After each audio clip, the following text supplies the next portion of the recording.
They kept calling, and every ring echoed a version of the past that no longer had permission to reach you. The screen would light up, the name would appear, and for a moment the world would pause, not because you were tempted, but because memory is stubborn. Memory likes to test, resolve. Still, you didn't answer. Not out of spite, not out of cruelty, but because answering would have meant reopening a door you closed to save yourself. They kept apologizing, sending messages layered with regret, explanations wrapped in remorse, promises stitched together with urgency. You read none of it the way they hoped you would. You didn't dissect it.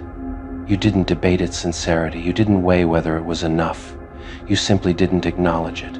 Silence became your boundary, and boundaries don't need justification. For a long time, you were the one who picked up. You were the one who answered, even when it hurt. You were the one who listened through the cracks, who tried to understand the unexplainable, who gave benefit after benefit of doubt. You trained yourself to be available, reliable, forgiving, and in that training you learned something the hard way. Availability without reciprocity becomes self-erasure. So when the calls kept coming, you recognized them for what they were. Not urgency born of accountability, but panic born of consequence. They weren't calling because they suddenly understood your pain. They were calling because they finally felt it, and that difference matters. You didn't owe them a response just because they were uncomfortable. The phone rang at inconvenient hours, as if timing could recreate intimacy. Late nights, early mornings, moments when the world was quiet enough for guilt to get loud. They hoped to catch you when you were tired, when nostalgia might soften you, when loneliness might make you mistake familiarity for safety. But you didn't pick up because you finally learned that peace is fragile and not everyone deserves access to it. They left voicemails filled with emotion, voices trembling, words breaking, stories rewritten to sound gentler than they were when they happened. You didn't listen to them the way they wanted. You didn't let their tone dictate your truth. You understood something they didn't. Apologies don't erase patterns, and regret doesn't reverse damage. Acknowledgement is not automatic. It's earned, and they spent too long spending your grace without replenishing it. They kept saying they were sorry, but sorry came late. Sorry came after the consequences. Sorry came when silence replaced certainty. Sorry came when you stopped explaining. And by then, the window for acknowledgement had already closed, not slammed shut, just quietly sealed. You didn't announce your decision. You didn't send a final message. You didn't demand closure. You simply stopped participating. And that absence was louder than any confrontation could have been. They didn't know how to process that kind of ending. They were used to reactions, used to tears, anger, discussions, negotiations, used to emotional labor from you. Silence stripped them of control. Silence didn't argue. Silence didn't bargain. Silence didn't care how convincing their apology sounded. Silence just meant it was over. They told themselves you were being cold, that you were being dramatic, that you were punishing them. They needed those narratives to survive the truth that you were choosing yourself without theatrics, that you weren't trying to hurt them, that you were simply done. They kept calling because calling meant hope, and hope kept them from facing the finality they caused. Each unanswered ring forced them closer to accountability. Each ignored message confronted them with the reality that access isn't guaranteed forever. You remembered all the times you called and they didn't pick up, all the times you tried to explain and got dismissed, all the moments you needed acknowledgement and received indifference instead. You remembered how small that felt, how invisible. And remembering didn't make you angry, it made you certain. Certainty doesn't shout, it doesn't tremble, it doesn't waver. They apologized in paragraphs. You healed in silence. They tried to explain their behavior. You no longer needed explanations. You understood it perfectly now, and understanding didn't make it acceptable. Clarity doesn't always lead to reconciliation. Sometimes it leads to distance. You didn't acknowledge their apologies because acknowledging would have implied the conversation was still open. It wasn't. You had already closed it gently, firmly, for good. They wanted forgiveness. You chose freedom. Forgiveness doesn't require reconnection. Forgiveness doesn't require response. Forgiveness can be internal, quiet, and final. You forgave what needed forgiving so you could move forward, but you didn't confuse forgiveness with access. They kept calling because they couldn't accept that their timing disqualified them. Every unanswered call reinforced a lesson they avoided learning sooner. You don't get unlimited chances with someone who gave you their best. You don't get to damage trust and then demand proximity during repair. You don't get closure on your terms after ignoring someone else's boundaries. You didn't acknowledge the apologies because apologies are about accountability, and accountability doesn't demand response. Accountability accepts outcome. They weren't ready for that. They wanted reassurance. You offered none. You chose silence not because you had nothing to say, but because saying anything would have cost you your peace, and peace became non-negotiable. They replayed memories, trying to remind you of what once was. They hoped nostalgia would override discernment, but nostalgia doesn't heal patterns. It just romanticizes them. You refused to be pulled back into something that already proved it couldn't hold you safely. You noticed how your body felt calmer without contact, how your mind stopped racing, how your days felt lighter. That physical relief told you everything you needed to know. The nervous system doesn't lie. They tried different approaches, softer messages, firmer ones, guilt, remorse, logic, emotion, silence, followed by another attempt. You watched the cycle without stepping into it. Observing without engaging is a form of mastery. You didn't know them growth at the expense of your healing. Not picking up the phone was the first time you fully honored yourself. Not acknowledging the apologies was the moment you accepted that some endings don't need dialogue. Some endings just need distance. They wondered if you were ever going to respond. They checked their phone constantly. They reread what they sent. They analyzed every minute of silence. And in that waiting, they experienced a fraction of what you once endured: uncertainty, vulnerability, lack of control. But this wasn't revenge. It was balance. You weren't trying to teach them a lesson. Life already was. You were just no longer interrupting the process. You understood something essential. Not every apology deserves a stage. Not every regret deserves your attention. Not every reconnection deserves a chance. You had already given your chances when it mattered. They kept calling because they couldn't reach you emotionally anymore. They apologized because they finally understood what losing you meant. But understanding doesn't undo impact. Awareness doesn't reverse damage. You didn't acknowledge it because you had already moved on internally. The emotional goodbye happened long before the silence.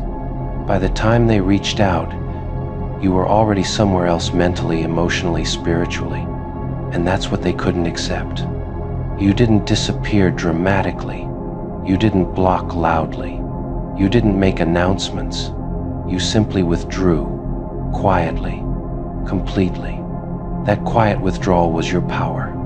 They'll always remember the unanswered calls, the messages left on read or not read at all, the silence that followed their apologies, not because you were cruel, but because you were finished. And you'll remember the peace that came from choosing yourself. That's the ending they didn't get to negotiate. And in that silence, something irreversible happened. You reclaimed your authority over your own life. Each unanswered call wasn't avoidance, it was alignment. Each ignored apology wasn't cruelty, it was self-respect finally put into practice. You weren't withholding a response to make a point. You were protecting a boundary that cost you too much to rebuild. They waited for anger because anger would have meant you were still emotionally invested. They waited for confrontation because confrontation would have meant there was still a conversation to be had. What they got instead was distance, clean, quiet, unnegotiable. And that kind of distance forces people to sit with themselves. They told others you were being heartless. They framed your silence as punishment. But deep down they knew the truth: you weren't punishing them. You were done paying the emotional price for their growth. You had already paid enough. The hardest part for them wasn't that you didn't answer, it was that you didn't need to. Your life didn't pause. Your days didn't collapse. Your world didn't fall apart without them. That realization hurt more than rejection ever could, because rejection still implies desire. Indifference does not. They say it behind your back, not because they have nothing to say, but because they don't have the courage to say it where you can hear it. And that right there is power. Not the loud kind, not the performative kind, the kind that settles in the room before you even speak, the kind that rearranges people's spines, makes their throats dry, makes them rehearse sentences they'll never dare to deliver. They gossip in safe spaces, in whispers, in group chats, in corners where your presence can't disrupt their confidence. They sound bold there, sharp, opinionated, brave, but put them in front of you and suddenly their words shrink. Suddenly it's smiles, politeness, neutral tones, awkward laughter. Suddenly they remember manners. Suddenly they remember respect. That contrast isn't accidental. It's instinct. Their body knows what their mouth won't admit. Because power doesn't always roar. Sometimes it watches. You don't need to confront them. You don't need to call them out. You don't need to correct the narrative. The fact that they can't look you in the eye and repeat what they say in private already tells you everything. If their truth collapses in your presence, it was never truth, just fear dressed up as commentary. They say you changed. They say you're cold. They say you think you're better now. But they only say it where you can't hear it, because saying it to your face would require them to stand on it, and they don't have the spine to stand on anything real. Real power doesn't demand attention, it creates gravity. People adjust themselves around it, they speak differently, they behave carefully, they calculate, they edit, they filter, they walk on verbal eggshells. You don't even have to raise your voice, you don't even have to explain yourself. Your presence already does the work. That's why they talk behind your back, because behind your back is the only place they feel taller than you. They need distance to feel brave. Up close, they feel exposed. They notice it too, even if they'll never admit it. The way the room shifts when you enter, the way conversations pause, the way laughter dulls, the way people suddenly become busy. That's not coincidence, that's awareness. They know who they can play with and who they can't. You're no longer someone they can test without consequence. They remember the version of you who tolerated nonsense, who explained themselves, who tried to be understood, who gave chances. That version made them comfortable. Comfortable people get careless. Careless people get loud. But that version isn't here anymore. This version doesn't argue. This version doesn't defend. This version doesn't react on cue. And nothing unsettles weak characters more than someone who refuses to perform. They want a reaction, something to justify the stories they tell about you. Anger would be perfect. Tears would be even better. A confrontation would give them material. But silence, detachment, calm, that starves their narrative. So they move it underground. They whisper it where it can survive. Behind your back, because they can't afford to be exposed in front of you. You don't chase respect. You don't beg for understanding. You don't seek validation from rooms that were never built for your growth. And that independence feels like an accusation to people who live on approval. They feel judged by your composure, threatened by your boundaries, smaller around your self-control. You don't have to insult them for them to feel insulted. You don't have to compete for them to feel defeated. Your discipline is louder than their insults. They call it arrogance because confidence that doesn't ask permission scares people who survive by consensus. You don't need agreement. You don't need applause. You don't need to be liked. That's a dangerous combination to insecure minds. They watch how you don't explain your absence, how you don't announce your exits, how you don't warn before withdrawing access. You don't punish, you disengage. And disengagement feels like rejection to people addicted to relevance. So they talk. They talk because talking makes them feel less invisible. They talk because silence would force them to sit with their own inadequacy. They talk because saying your name gives them temporary importance. But notice this, no matter what they say, they still behave carefully around you. They don't cross lines directly. They don't challenge you openly. They don't provoke you where it counts. Their courage has conditions. Their boldness has borders. That's not dominance. That's submission disguised as opinion. If they truly believed what they said, they'd say it standing straight, looking you in the eye. If they truly felt superior, they wouldn't need an audience that excludes you. If they truly had power, they wouldn't fear your response or your lack of one. The fact that they whisper tells you everything. Power doesn't need witnesses. Weakness does. You've reached a level where people monitor their tone around you, where jokes get reconsidered, where words get weighed before being released. That's not intimidation through force, that's authority through self-mastery. You don't threaten, you don't posture, you don't over-explain, you don't chase control. You simply exist without needing permission, and that makes people uncomfortable in ways they can't articulate. They say you're hard to read now. What they really mean is they can't manipulate you anymore. They say you're distant. What they really mean is you're no longer emotionally available to nonsense. They say you're too quiet. What they really mean is they can't predict you. Unpredictability terrifies people who rely on patterns. They keep tabs on you while pretending not to care. They analyze your silence. They overinterpret your absence. They wonder if you know what they've said. They wonder if you're watching. That paranoia is the tax of talking behind someone's back. You never know how much they know. And you don't need to know everything. You already know enough. You know that anyone who can't face you directly doesn't deserve access to you indirectly. You know that real confidence doesn't require commentary. You know that power is when your name is spoken softly, not shouted. They feel brave in groups. Alone they fold. That tells you their strength is borrowed. Yours is internal. They mistake your silence for ignorance. They mistake your restraint for weakness. They mistake your calm for compliance. Until one day they realize you've moved on without announcement, without noise, without drama. And that's when it hits them. They were never part of the future you were building. They were spectators the whole time. They talk behind your back because they can't enter your life anymore. They talk because it's the only access left. They talk because relevance feels better than being forgotten. But you don't respond, you don't retaliate, you don't correct the record. Because real power doesn't chase rumors, it outgrows them. You don't need to clear your name in rooms you've already outgrown. You don't need to explain yourself to people committed to misunderstanding you. You don't need to win arguments with people who can't even say them to your face.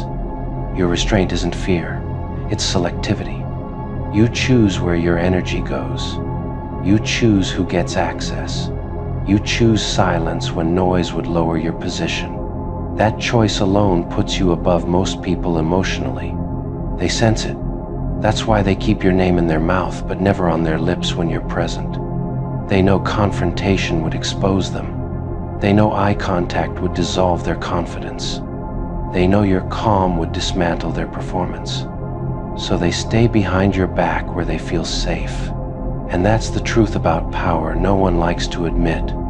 When people can't challenge you directly, they try to shrink you indirectly. But shrinking someone behind their back never actually makes them smaller.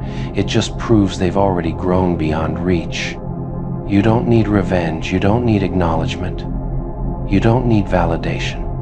Your power is already confirmed by their silence in your presence, by their noise in your absence, by their fear of saying out loud what they rehearse in private. That's real power. Not being feared loudly, but being respected quietly. And the quietest proof of that power is this: you don't even have to change your behavior to maintain it. You don't posture, you don't intimidate on purpose, you don't walk in trying to dominate the room. You simply remain consistent, grounded, unbothered. That consistency is what unsettles them, because people who rely on performance can't compete with authenticity. They keep waiting for you to slip, to react emotionally, to say something reckless, to give them proof that their behind-the-back commentary was justified. But you don't. You stay composed. You stay measured. You stay uninterested. And that discipline eats at them far more than any confrontation ever could. They start censoring themselves even when you're not around, because the idea of you overhearing even hypothetically makes them uncomfortable. Your presence lingers.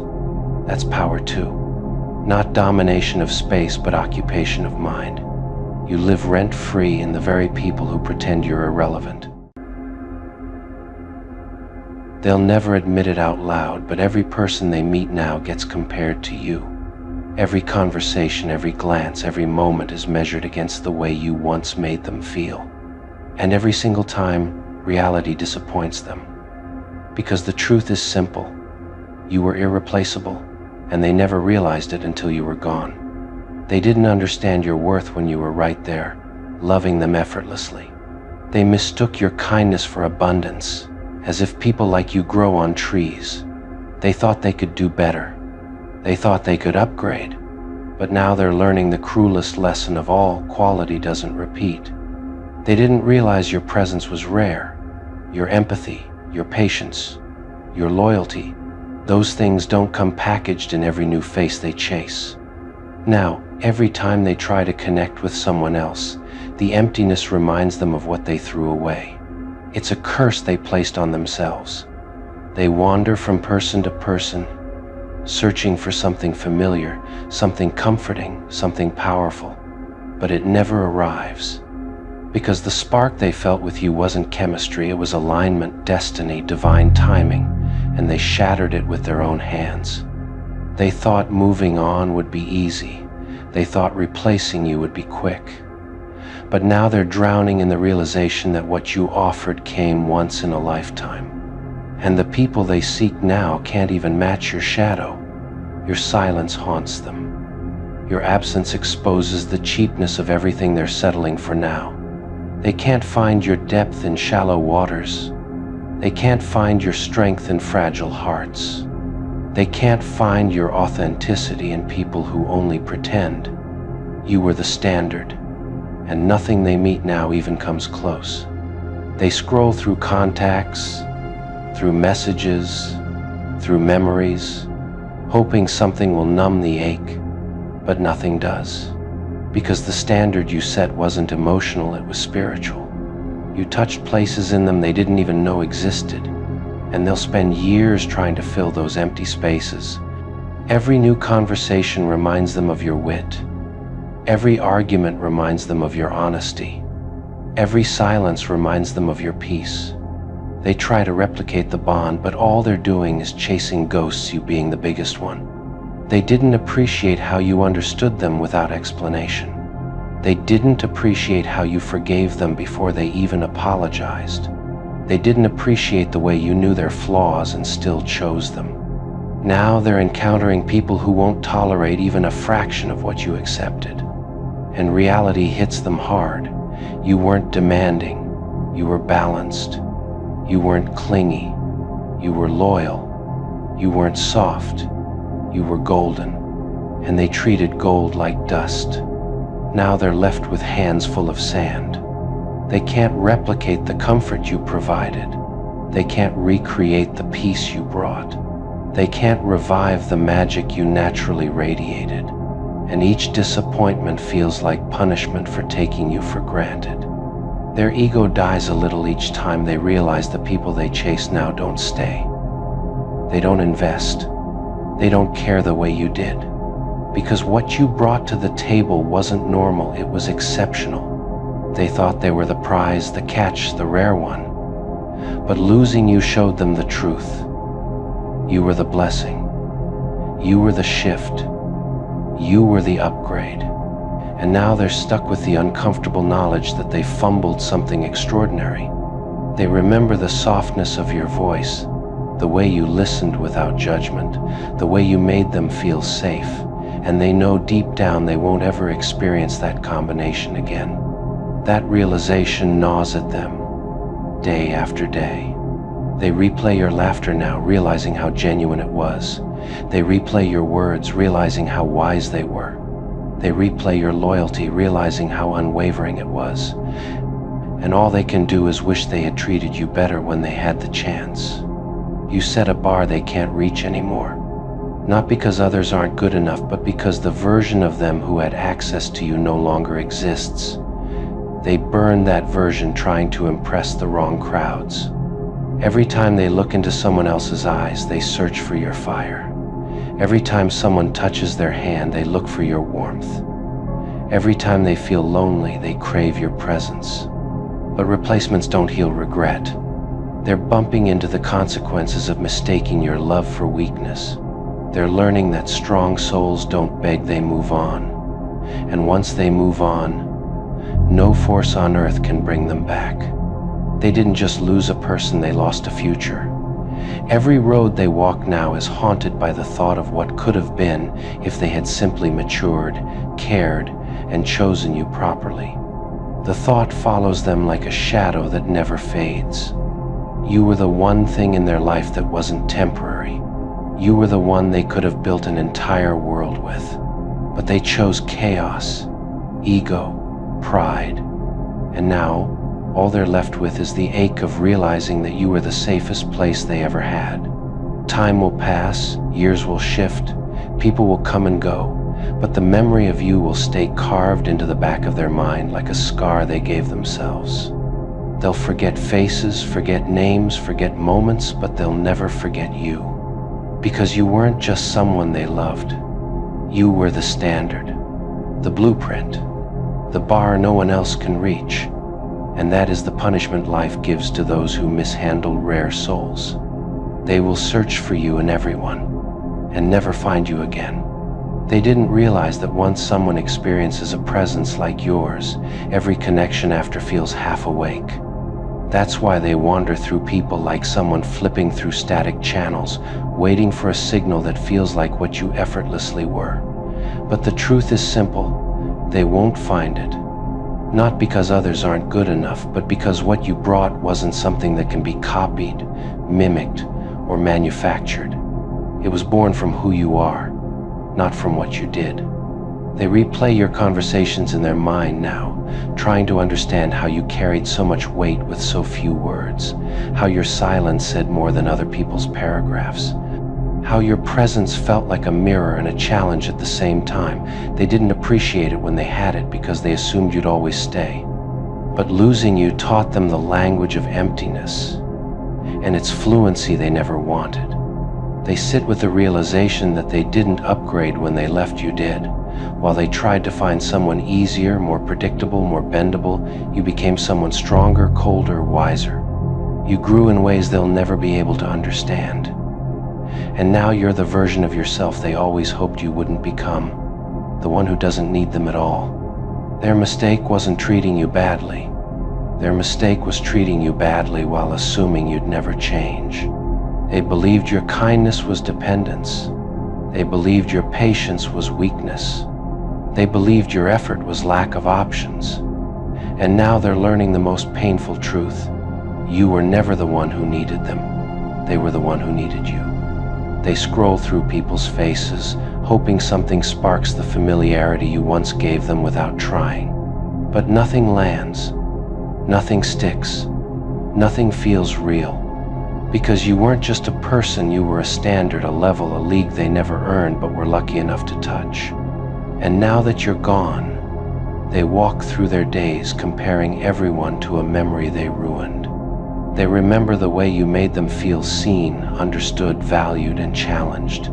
They remember the way you encouraged their growth even when they didn't appreciate it. They remember the way you corrected them with respect, not humiliation. They remember the way you carried yourself with quiet strength. And now, they realize that those qualities aren't normal, they were rare, priceless, almost impossible to find again. They finally understand why people say you don't meet someone like that twice. Because someone like you isn't a coincidence, you're a turning point. And they treated a turning point like a temporary stop. That's why they're stuck now emotionally, mentally, spiritually, because the moment they mishandled you, their story stopped progressing. They replay the details of your presence like a movie they didn't know would become their favorite until it was too late. The way you listened, the way you spoke, the way you noticed things others always overlooked, the way you carried dignity even when disrespected, the way you never needed loudness to make an impact. They missed the subtlety of you, the depth of you, the steadiness of you. And the scariest part for them is knowing they'll never experience it again. Others come with noise, drama, insecurity, and expectations they can't meet. With you, everything felt elevated not because you tried, but because your energy carried a weight that commanded sincerity. They left thinking they'd find better. They come back realizing they'll only find busier, louder, needier, not better. Now they understand why your absence is louder than your presence ever had to be.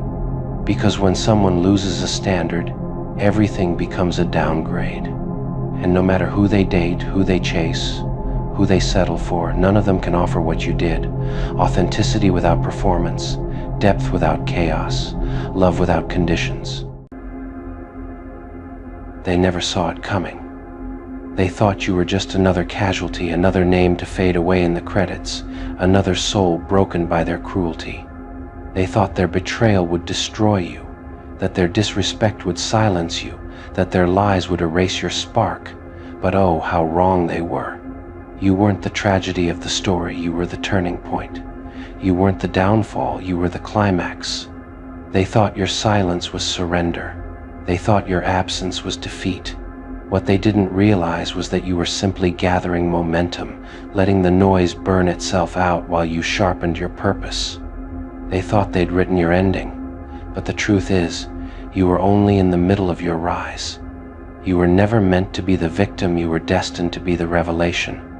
You see, people like them thrive on seeing others break. They feed on reaction, on validation, on chaos, but you didn't give them any of that. You didn't crumble, you didn't beg, you didn't chase.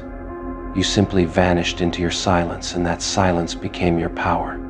While they were busy performing their false victory, you were busy rewriting the story in your favor.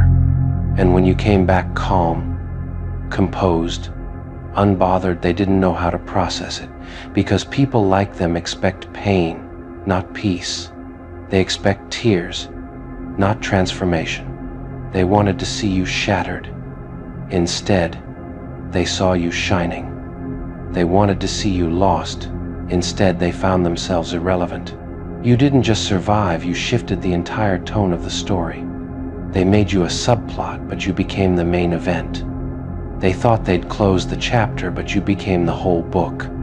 That's what true power looks like, not vengeance, not destruction, but evolution. The kind that leaves everyone stunned because you didn't just move on. You leveled up, and that's the part that haunts them now. You were supposed to break, but you built. You were supposed to fade, but you flourished. They can't comprehend how the same person they tried to bury became the heartbeat of the story, the climax that redefined everything. Now, when your name comes up, the room changes. There's a pause, a silence, a recognition that they underestimated you, that the one they mocked, doubted, and discarded became the standard. You became the proof that pain doesn't end you, it refines you. That endings aren't always losses, sometimes they're transformations. You didn't just survive what they did, you turned it into fuel. Every insult became motivation. Every betrayal became clarity. Every failure became focus.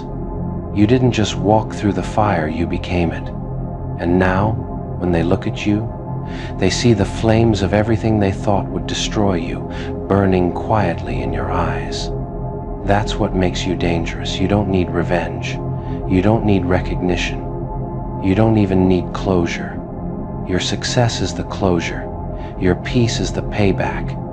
You became untouchable because you stopped looking for justice in places that couldn't handle your truth. You let time reveal what you already knew, that the one who stays silent often becomes the loudest name in the end. They used to talk about you. Now, they talk around you. Because deep down, they know they can't handle the fact that they created the very thing they now fear, your evolution. You became a living reminder of their failure. The moment they tried to break you was the same moment they unknowingly built their own downfall. They thought they had the power because they caused your pain. But the real power came when you turned that pain into purpose. When you stopped trying to prove your worth to the unworthy. When you chose distance over drama, peace over performance, silence over screaming. That's when the plot flipped. That's when the climax began. Now, they can't write you off. You're too evolved, too aware, too centered. You exist in a space they can't reach emotionally, mentally, spiritually. You're not a participant in their chaos anymore. You're the mirror that exposes it. You're what happens when pain grows teeth and learns to smile. And that's what hurts them the most. They can't take credit for your rise. They can only take the blame for inspiring it. You didn't just outgrow them, you outclassed them. The same people who once looked down on you now have to look up to see you. You became the climax because you became unshakable. Every scar became a sentence. Every wound became wisdom. Every silence became strategy. And when the dust settled, you were still standing, not as a casualty of their story, but as the author of your own. Now, they tell the story differently. They downplay their part, soften their guilt, twist the details. But no matter how they frame it, one truth remains: you were never their victim. You were the plot twist they couldn't predict. So when they say your name now, it carries weight. Not pity, not curiosity, respect. Because you didn't just survive their chaos, you redefined it. You taught them that not every ending is tragic, and not every silence is surrender. Sometimes, the quietest moment in the story is the most powerful one of all, the climax. And that's who you are now, the calm after the storm, the evolution they never saw coming, the story they wish they could rewrite. But it's too late. The ending is already written. The lesson is already learned. You were never meant to die in their plot. You were meant to end it. You were never the casualty. You were always the climax. They still replay it in their minds, the part where they thought they'd ruined you. They remember the moment they delivered the final blow, expecting you to crumble, to beg, to break. But instead, you smiled. Calm, collected, dangerous. That was the first sign they missed the calm before the reckoning. You weren't lost. You were calculating. You weren't broken. You were becoming. They didn't realize the storm they unleashed when they underestimated your silence. You didn't fight back because you were scared. You stayed quiet because you were done. There's a difference. They thought your lack of reaction meant defeat, but it was discipline. You were saving your energy for the transformation that would make them irrelevant. You were turning their betrayal into blueprint. It's funny, isn't it? They thought they had you cornered, that you were another pawn in their game. They never knew you were the one who designed the board. They were playing checkers while you were mastering chess. Every move they made against you only revealed more about them, their weakness, their ego, their fear. And while they were too busy trying to expose you, they ended up exposing themselves. Now they whisper. They pretend they've moved on, but they still look for your shadow in every room. They still measure others by you, wondering how someone they once belittled became the standard. That's the curse of underestimating the quiet ones. They think silence means submission, when in truth, it means strategy. You didn't react emotionally because you already knew how it would end. And when it ended your way. No revenge, no theatrics, no mess. Just distance, just silence, just undeniable growth.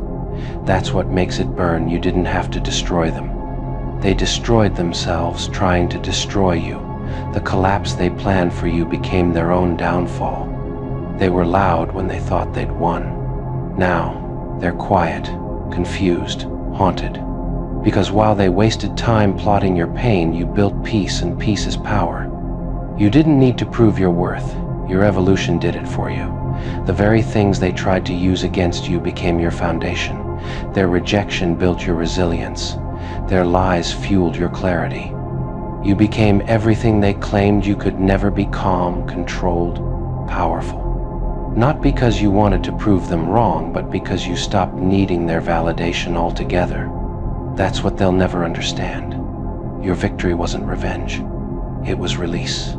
You let go of their chaos. And in doing so, you won a game they didn't even realize you were playing. Now, they see it. The glow, the peace, the unbothered energy that doesn't chase or explain. It unsettles them. Because people who manipulate chaos don't know what to do with peace. They can't control someone who doesn't react. They can't guilt someone who doesn't care. You became a mirror, one that forces them to face the ugliness they tried to bury under your name. They call it coldness, but it's not cold, it's clarity. It's what happens when you finally see people for who they are, not who you wanted them to be. They mistook your loyalty for weakness, your kindness for naivety, your silence for fear. And by the time they realized the truth, you were gone, out of reach, out of their control, out of their story. You didn't just survive, you ascended. You turned the pain into armor, the lessons into strategy, and the past into poetry. You became untouchable because you learned how to walk away without leaving pieces of yourself behind. They're still trying to figure out how you did it, how you stood in the ruins they built for you and turned them into a throne. Forgive them? No, not because you're bitter, but because forgiveness doesn't mean restoring access, and what they did disqualified them from ever touching your life again. They expected mercy to look like memory loss. They thought time would erase accountability, but time didn't erase anything. It exposed everything. Their hell isn't fire or chaos. It's watching you move on untouched while they carry the weight of what they broke. They thought forgiveness meant comfort. Instead, they got consequences wrapped in silence. They will see hell in the way doors close quietly in front of them, in how your absence becomes permanent, in how nothing feels the same once you're gone. They thought apologies could undo behavior. They learned too late that apologies don't reverse damage, they only highlight it. Their hell is realizing you healed without them, that you didn't need closure from the people who caused the wound. They expected anger so they could argue it away. What they got was indifference, and indifference starves ego. They will see hell every time they try to explain their side and realize no one is listening anymore. They thought they could return once things cooled down. They didn't understand that cold decisions don't reheat. Their hell is watching you succeed without bitterness, no revenge, no noise, just distance and growth. They assumed forgiveness meant access. You taught them forgiveness can coexist with permanent removal. They will feel it in moments they can't fix, in memories they can't revisit, in doors that no longer open. They thought time would soften you. Time sharpened your boundaries instead. Their hell is knowing they lost you not because of one mistake, but because of a pattern they refused to change. They expected your heart to stay open forever. They didn't realize hearts close when they're disrespected long enough. They will see hell in how calm you are now. Calm after chaos is terrifying to those who caused the storm. They thought you'd forgive and forget. You forgave yourself for staying too long and never forgot the lesson. Their hell is realizing you're no longer emotionally available to be hurt by them. They thought they mattered more than your peace. They were wrong. They will feel it when they try to recreate you and others and fail every time. Their hell is comparison. Every connection after you will remind them of what they lost. They expected a dramatic ending. What they got was a quiet one, and quiet endings are permanent. They thought they could walk back in later. They didn't realize you changed the locks internally. Their hell is seeing you thrive without needing to prove anything. They assumed forgiveness meant you'd still care. But caring ended when respect disappeared. They will see hell in the form of regret that arrives too late to matter. They thought you'd carry resentment. You carried discipline instead. Their hell is understanding that you didn't destroy them, you simply removed yourself. They will feel it in the absence of your loyalty, your effort, your presence. They thought you were replaceable. Time will prove otherwise. Their hell is knowing they can't undo what they did, and you won't pretend it didn't happen. They expected softness after damage. You chose strength. They will see hell every time they remember how easily you walked away once clarity arrived. They thought forgiveness meant resetting the clock. You ended the entire chapter. Their hell is realizing they didn't lose you angrily, they lost you intelligently. They assumed you'd always be there. You proved always ends when disrespect becomes familiar. They will live with the knowledge that you didn't curse them. You didn't fight them. You didn't seek revenge.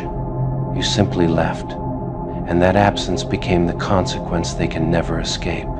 Their hell will begin the moment they realize forgiveness was never the goal.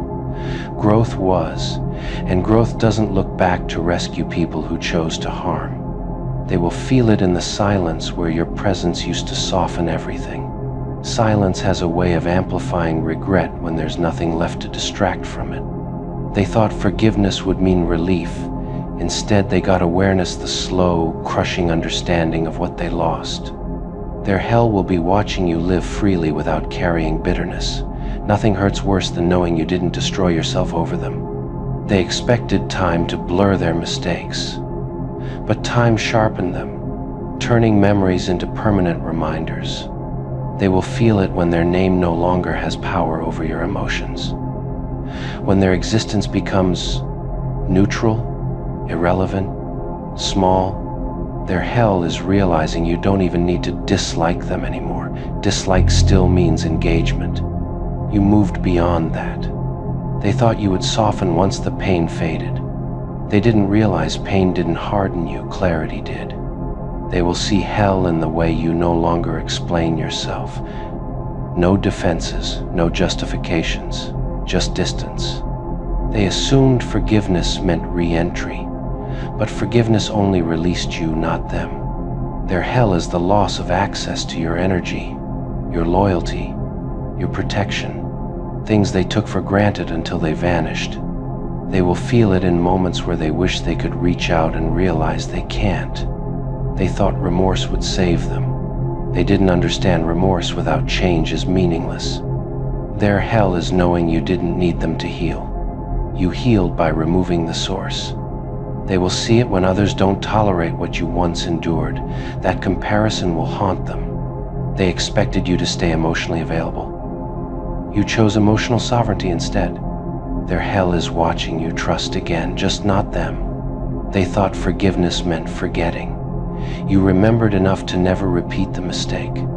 They will feel it when they realize you're not angry anymore. Anger still gives people importance. Indifference does not. Their hell is knowing you didn't lose yourself, you found yourself the moment you walked away. They expected consequences to look dramatic. They didn't expect them to look permanent. They will see it in the calm way you move now. Calm is what remains after you stop fighting battles that aren't worth it. They thought they could live with what they did. They didn't realize memory has weight. Their hell is understanding that you didn't punish them, life adjusted accordingly once you stepped out of the way. They assumed forgiveness was something they were entitled to. You showed them forgiveness is personal, not transactional. They will live knowing the version of you they had access to no longer exists because they helped destroy it. Their hell begins with the silence you never break. No messages, no explanations, no emotional leftovers. Just absence doing its quiet work. Absence that answers everything. They will feel it when they realize forgiveness wasn't denied. Access was. Energy was. Time was. And those things never return once revoked. That loss hits slower but deeper. Their hell shows up when they finally mature. When awareness arrives late. When growth hurts instead of heals. when they understand what they mishandled and realize you are no longer available. That timing will crush them. They will feel it when your name no longer reacts inside them. No anger, no warmth, no longing, just neutrality. Neutrality is devastating to ego. Their hell lives in comparison. Every new connection falls short. Every bond feels thinner. Every loyalty feels forced, because they once had depth and chose to waste it. They will notice it when you stop being part of their story. No references, no mentions, no memories shared. You exit the narrative completely, and erasure hurts more than blame. Their hell arrives when apologies feel useless, because there's no audience left, no door to knock on, no chance to redeem, no stage for regret, just accountability with nowhere to go. They will feel it in moments of loneliness, when distractions fail, when silence grows heavy, when reflection becomes unavoidable, and your absence becomes undeniable. That's when it settles in. Their hell is watching you forgive internally, not for them, but for yourself, because that freedom removes leverage and leaves them powerless. Powerlessness terrifies manipulators. They will notice it when you no longer flinch. No reactions, no emotional hooks, no triggers. You've healed past reach. That distance burns quietly. Their hell is realizing you didn't win by hurting them. You won by disengaging, by choosing peace, by choosing growth, by choosing finality. Finality has weight. They will feel it when you succeed without explanation. No announcements, no justifications, no need for validation. Your progress speaks alone, and it speaks loudly. Their hell is knowing you didn't become cold randomly. You became selective, intentional, protective, and they taught you how. That truth stings. They will feel it when they understand this wasn't punishment. It was consequence. Natural, earned, unavoidable, and permanent. Their hell ends where yours begins. With peace, with clarity, with boundaries intact. You moved forward clean and left them behind with the lesson. They were ready for chaos, for tears, for questions that would keep them relevant. They wanted you to demand explanations, to unravel in confusion, to give them the satisfaction of being the center of your emotional storm. Instead, you gave them nothing but a quiet pivot forward. They wanted to scream why, because why keeps a door open. It creates space for excuses, justifications, and emotional bargaining. But you didn't ask. You didn't pause. You moved on like the answer no longer mattered. They expected a reaction that would prove they still mattered. Raised voices, shaking hands, late-night messages. But you skipped all of that and whispered next, like they were already behind you. They weren't prepared for how quickly you detached. One moment they thought they were significant, the next they were irrelevant. That speed unsettled them more than any argument ever could. They wanted to explain themselves, to rewrite the story, to control the narrative. But you didn't stay long enough to hear it. You understood that explanations don't change patterns, and patterns were already clear. They stood there with words loaded on their tongue, ready to defend, justify, manipulate. You didn't give them a stage. You didn't give them time. You simply exited the scene. They thought you would need answers to heal.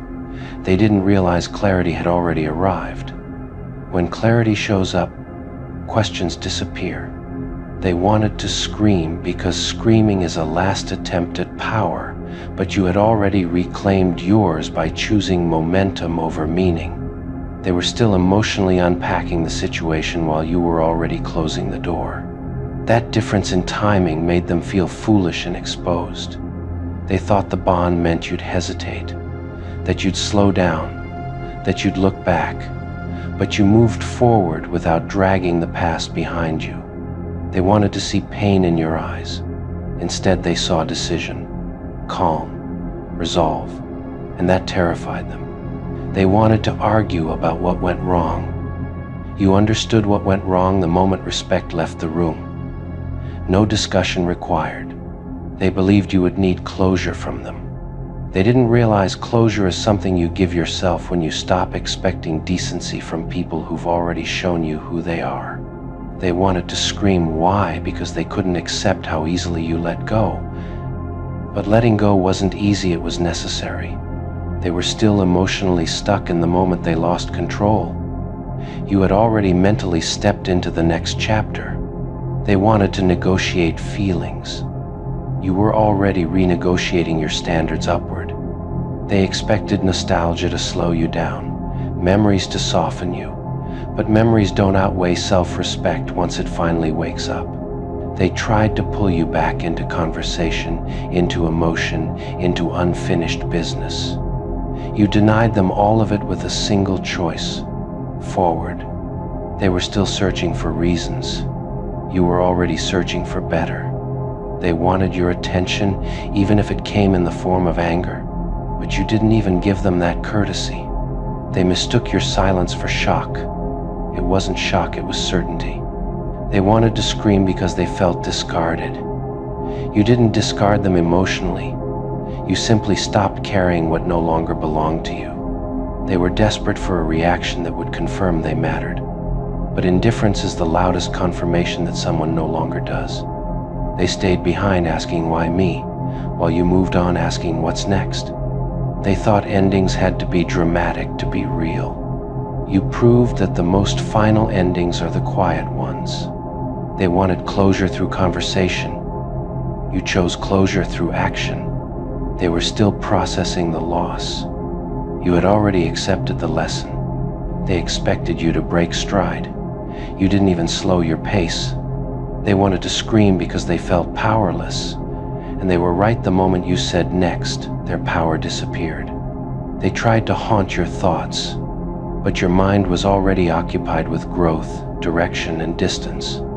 They couldn't believe how quickly you replaced confusion with clarity, pain with progress, attachment with discipline. They wanted a dramatic goodbye. You gave them a silent departure. They wanted you to look back one last time. You didn't. Because looking back would have been a waste of momentum. They stayed behind with questions echoing in their chest. You walked forward with answers you no longer needed to explain. They wanted to scream why to keep you emotionally tied. But you whispered next. And in that single word, you chose time, power, and self-respect over a conversation that no longer deserved you. They weren't ready for how little time you gave them to matter after everything they did.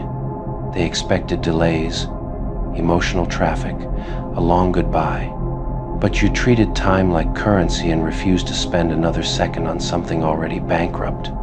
They wanted your pause, your hesitation, your doubt, because doubt is where influence lives. But you didn't pause long enough for them to step back in. They stood there rehearsing explanations while you were already walking away. Their words expired before they ever reached your ears. They wanted the satisfaction of seeing you wrestle with the decision. Instead, you moved like the decision had been made long ago because it had. They thought your silence meant you were overwhelmed. In truth, silence meant you were finished processing. There was nothing left to discuss. They wanted to scream why because why would make them feel important. But you no longer measured importance by history, only by alignment. They weren't prepared for how unemotional your exit was. Not cold out of cruelty, but cold out of clarity. Clarity doesn't linger. They tried to slow you down with memories, inside jokes, old promises. But nostalgia doesn't work on someone who has outgrown the past. They wanted you to stumble one last time, just to prove you were human. But growth sometimes looks ruthless to people who stay the same. They couldn't accept that you didn't need their explanation to validate your experience. You trusted what you saw, not what they said. They thought you'd collapse before moving on. Instead, you reorganized your life like they were never meant to be permanent furniture. They wanted emotional mess because mess keeps doors open. You chose clean lines and closed doors. They asked questions out loud. You answered them privately and moved forward. They didn't realize how long it takes someone to say next without bitterness. That word doesn't come from impulse, it comes from exhaustion meeting self-respect. They wanted to stay relevant through confusion, but you replaced confusion with direction. They expected you to circle back eventually, to miss them loudly, to regret quietly, but you never circled back, you elevated. They were still unpacking emotions while you were packing lessons. They wanted your healing to involve them. You healed by removing them. They tried to make you feel heartless, but heartless people don't love deeply first. You did, and that's why your ending was so clean. They mistook your quick exit for lack of depth. But only deep people know when to leave without dragging damage behind them. They stayed stuck in the moment things fell apart. You treated that moment as a checkpoint, not a destination. They wanted time to explain themselves into a better ending. You understood endings aren't negotiated after disrespect. They thought, why would haunt you? But next liberated you. They wanted closure through conversation. You chose closure through movement. They are still standing where you left them, wondering how it ended so fast. They didn't expect how settled you looked after leaving. Not rushed, not shaken, not unsure. Settled like someone who finally stopped carrying unnecessary weight. They wanted your departure to look impulsive so they could dismiss it later. But it wasn't impulsive, it was precise. And precision leaves no room for return. They kept waiting for regret to show up on your face. Days passed, silence stretched. Regret never came. That absence disturbed them more than anger ever could. They thought time would soften you. That distance would make you nostalgic. Instead, distance made you sharper and more certain. They wanted you to feel the loss loudly, but you processed it quietly, internally, efficiently, like something already resolved. They couldn't understand how someone could leave without needing validation. They don't know what it's like to trust your own judgment completely. They expected you to look back just once, to hesitate at the door, but you closed it with the same calm you used to open your next chapter. They wanted you to suffer visibly so they could feel forgiven indirectly, but your peace denied them that comfort. They mistook your quick transition for emotional numbness. In reality, it was emotional mastery. They stayed, hoping for a delayed reaction, a message, a question, a crack. None came. They realized too late that next wasn't dismissal, it was selection. You chose yourself without ceremony. They wanted to remain a reference point in your life. Instead, they became a lesson you no longer revisit. They thought endings had to echo, but yours landed clean and silent, leaving nothing to debate. They are still trying to process what happened. You've already integrated it and moved forward. And the hardest truth for them is this: you didn't leave angrily, you didn't leave broken, you didn't leave confused. You left ready. They feel foolish because the game they designed so carefully ended with them trapped by their own moves. They thought they were clever, manipulating from the shadows, but they never realized you were watching the board the entire time. They believed you were reacting emotionally while they were thinking strategically. What they didn't know was that you were doing both, feeling nothing while calculating everything. That combination made you dangerous. They thought they were leading you, but they were only revealing themselves. Every lie, every delay, every half-truth became another predictable move. And predictable players always lose. They feel stupid now because you never interrupted their performance. You let them talk, scheme, and overplay their hand. You understood that the fastest way to win is to let your opponent think they're in control. They assumed you were naive because you stayed calm. They mistook patience for blindness. But patience is exactly what allowed you to see the entire pattern while they focused on short-term wins. They feel embarrassed, realizing you never confronted them because you didn't need to. Confrontation would have ended the game too early. You wanted the full picture before delivering the final move. They thought they were manipulating emotions. What they didn't realize is that you had already detached, and manipulating someone who doesn't care is like throwing punches at air. They feel foolish because they celebrated victories that didn't exist. They mistook your silence as submission, your distance as confusion. In reality, you were already planning your exit. They underestimated how observant you were. You noticed tone shifts, inconsistencies, timing gaps. While they focused on deception, you focused on behavior. They feel stupid because you never rushed your decision. You let them reveal their intentions naturally. People always expose themselves when they think they're winning.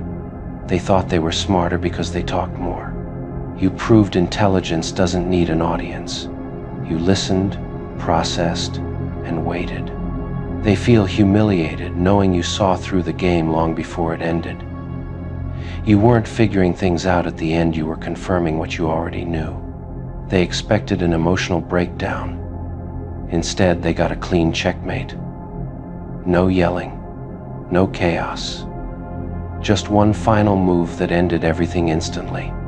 They feel foolish because they tried to play psychological games with someone who mastered emotional control.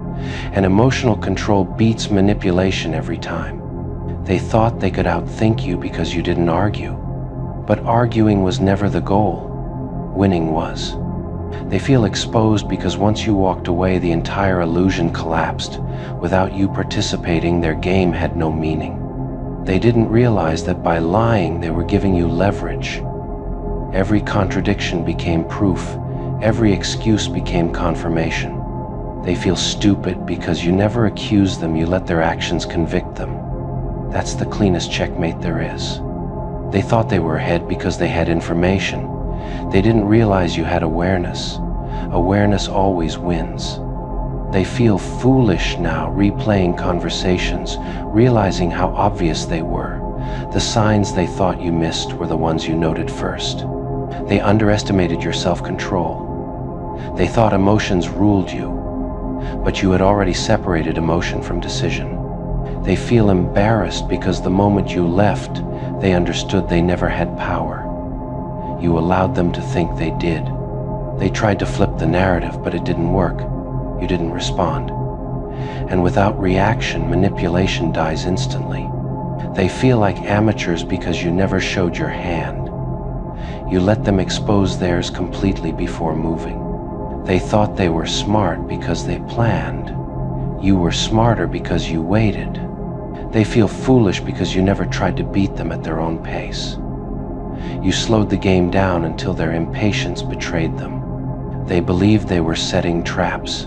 In reality, they were walking straight into one. They feel stupid because you didn't chase answers. You waited for behavior to answer everything. They thought silence meant weakness. They learned silence can be strategy. They feel embarrassed because when the final move came, it was irreversible. No appeal, no negotiation. They underestimated how well you understood human patterns. You didn't guess, you recognized. They feel foolish because you didn't need revenge. The loss itself was punishment enough. They thought you were emotionally invested in the outcome. You were invested in clarity.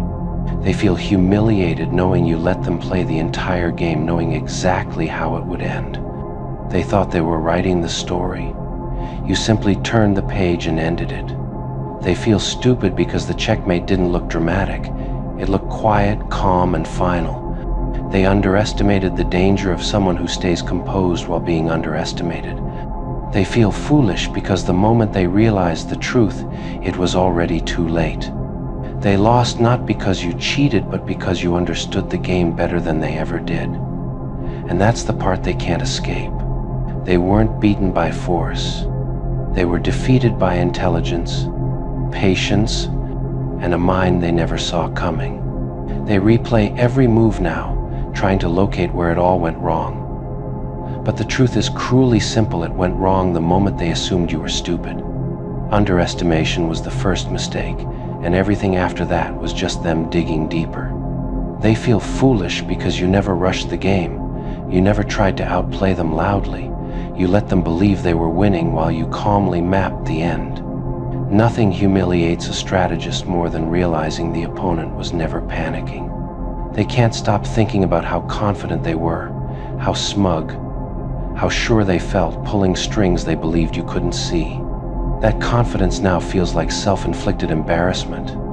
They thought manipulation required intelligence. You proved it only requires someone else's ignorance, and you were never ignorant. You were observant, patient, and emotionally disciplined. They feel stupid because you didn't react when they expected you to. Their tricks depended on provoking emotion. When emotion never came, their tactics collapsed under their own weight. They assumed silence meant confusion. They didn't realize silence was calculation. You were counting every inconsistency, every contradiction, every delay. They feel exposed, knowing you let them talk themselves into defeat. You didn't interrupt their lies because lies expand when left alone. You let them build the case against themselves. They thought you were behind because you asked fewer questions. But questions weren't needed. Patterns were already speaking loudly. They feel foolish because the moment you left, everything became clear. The game only worked as long as you participated. Once you withdrew, their strategy had no opponent. They underestimated your emotional restraint. They believed you'd snap, confront, or plead. Instead, you remained composed, which robbed them of every advantage they thought they had. They feel embarrassed because you never raised your voice, never accused, never begged for honesty. You simply watched them reveal who they were. They thought intelligence meant planning moves. You showed them intelligence also means knowing when to stop playing. They feel stupid because your final move didn't look like revenge, it looked like self-respect, and that kind of ending can't be argued with. They underestimated how dangerous patience can be. While they were rushing to control outcomes, you were waiting for certainty. They feel foolish realizing you knew the ending long before they did. You stayed only long enough to confirm it wasn't salvageable. They tried to regain control with explanations and apologies. But once the board is flipped, no move can save the losing side. They feel exposed because you didn't need proof to win. Their behavior was proof enough. They thought they were playing mind games. They didn't realize you were studying psychology. They feel stupid because you never needed to trap them, you let them trap themselves. They underestimated how deeply you understood human behavior. You didn't guess motives, you recognized patterns. They feel humiliated knowing you let them believe they were clever until the very last second. That realization will sting longer than any argument ever could. They thought they'd get a dramatic ending. Instead, they got silence, and silence confirmed defeat. They feel foolish because when they finally saw the truth, there was no way back. The game was already over. They lost because they played against someone who didn't need to win loudly, only decisively. The moment you recognized disloyalty, something in you switched permanently. It wasn't anger, it wasn't heartbreak, it was clarity. You saw their actions the way an investor sees a bad asset, and once that realization hit, there was no emotional debate left to have. You didn't spiral trying to understand why they betrayed you. You simply understood that loyalty was a return they were never capable of providing. And once you saw that, continuing to invest in them felt like intentional self-sabotage. They thought disloyalty would wound you. Instead, it educated you. It showed you exactly who they were, stripped of promises and performance. And once you see the numbers don't add up, you don't pour more into a sinking account. You didn't confront them with drama or accusations. You confronted reality. You realized that trust was the capital, and they had burned through it recklessly. There was nothing left to grow from, only losses waiting to multiply. They expected you to react emotionally, to fight for something already compromised. But you don't fight to save something that proved it doesn't respect your value. You cut losses quietly and moved on with discipline. From that moment on, you never looked at them the same. The admiration died. The benefit of the doubt expired. The image you held of them collapsed under the weight of their own choices. And once an image shatters, it never reforms the same way. You stopped romanticizing their intentions. You stopped justifying their behavior. You stopped pretending potential mattered more than patterns. Disloyalty turned them into a liability in your eyes, not a loss. They didn't realize how final that internal shift was. They thought they could recover your trust with words, apologies, or time. But trust isn't rebuilt once it's treated carelessly. It's reassessed and redirected elsewhere. You began to see how much emotional energy you wasted maintaining something that gave diminishing returns. The imbalance became obvious. You were investing loyalty, patience, and consistency into someone offering excuses and convenience. That realization didn't hurt, it sobered you. You understood that attachment without respect is just emotional debt, and you refused to stay in a position where you were the only one paying. They noticed the distance but misunderstood it. They thought you were upset. They didn't realize you were done evaluating them as a long-term presence in your life.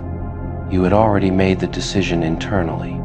Once disloyalty entered the picture, they were no longer a priority. They became an example of what happens when someone underestimates the consequences of breaking trust with the wrong person. You didn't need revenge, you didn't need closure. The data was enough. Their actions spoke clearly, and you listened with maturity instead of emotion. You stopped offering access, stopped offering explanations, stopped offering chances. Not out of bitterness, but out of self-respect. You don't reopen failed investments hoping for miracles. They tried to act like nothing had changed, but everything had. You were present physically, but mentally detached. Your loyalty was already reallocated to yourself. What shocked them most was how calm you became. No arguing, no accusations, no emotional breakdown. Just a quiet withdrawal that spoke louder than confrontation ever could. They underestimated how observant you were. They didn't realize you were taking mental notes the entire time. Disloyalty wasn't a surprise, it was the confirmation. Once confirmed, you closed the account. No overdraft, no extensions, no renegotiation. Just a clean exit with dignity intact. You began to see them clearly, without attachment, without fantasy, without excuses. And clarity changes everything.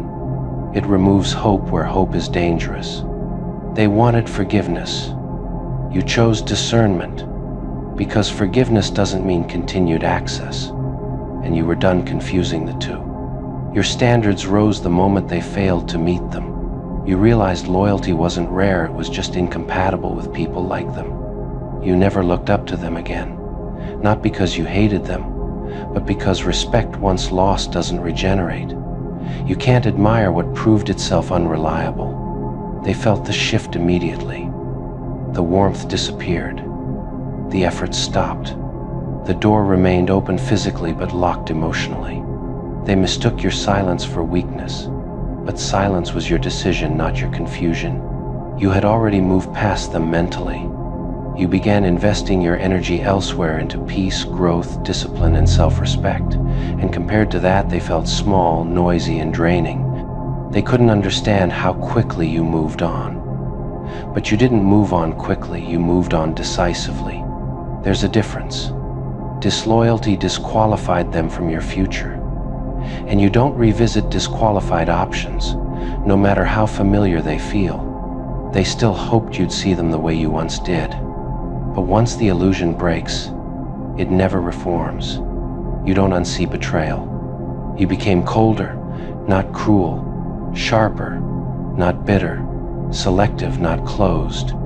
Disloyalty refined you instead of ruining you. They lost access not because you were angry, but because you were intelligent enough to protect your value. You didn't look back because looking back benefits failed investments, not disciplined minds. They became a lesson, not a loss. a reminder that loyalty is the minimum, not the bonus. And the moment you accepted that truth, you never looked at them or anyone like them the same ever again. After you labeled their disloyalty for what it was, you stopped assigning them emotional value. They were no longer someone to protect, impress, or explain yourself to. They became a closed chapter that didn't deserve further analysis. You didn't announce your withdrawal. You didn't threaten to leave. You simply reduced your presence until there was nothing left to take. That quiet exit hit harder than any confrontation because it offered no chance for control. They sensed the shift immediately. The way you spoke changed. The way you listened changed. The way you cared vanished without drama. And that absence of effort told them everything they needed to know. You stopped correcting their behavior. Once you stop correcting someone, it means you've stopped seeing them as part of your future. That's when disloyalty becomes irreversible. They thought loyalty could be negotiated after the fact. But loyalty isn't something you renegotiate, it's something you either honor or lose access to forever. You began treating them like background noise, cordial but distant, polite but unreachable. You didn't owe them hostility, indifference was enough.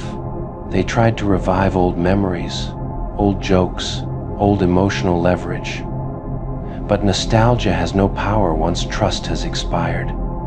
You don't invest in the past when the future demands better choices. You stopped defending your decision because you didn't need approval. You understood that people who benefited from your loyalty would never support your boundaries. They felt the downgrade instantly. From priority to option, from insider to outsider, from trusted to tolerated, and they couldn't handle how fast it happened. You didn't feel the need to prove you were right. Their behavior kept proving you right on its own. You simply stepped aside and let reality finish the conversation. They mistook your calm for forgiveness. But forgiveness never meant access again. It meant peace for you, not comfort for them. You stopped explaining your standards because you realized people who respect you don't need explanations. Those who don't will argue no matter how clear you are. Disloyalty taught you discernment. It sharpened your instincts. It trained you to notice energy shifts before words change. You evolved because of it. They were shocked by how easily you adjusted to life without them. But once trust is gone, attachment dissolves faster than people expect. You didn't replace them immediately. You replaced the space they occupied with self-respect, and that upgrade made their absence irrelevant. They realized too late that loyalty was the one thing you never compromised on. You could forgive mistakes, flaws, even distance, but not betrayal. You never raised your voice. You never exposed them. You never chased accountability. You let their actions close the door permanently. You stopped wondering what could have been. Once disloyalty enters the picture, what could have been becomes a waste of mental energy. They couldn't accept that you moved on without anger. But anger still cares. Indifference means you've outgrown the situation entirely. You treated the ending like a financial decision, no emotion, no nostalgia, just risk assessment and exit. That mindset protected your future. They are now forced to live with the consequence of being downgraded by someone they underestimated. And that consequence is permanent.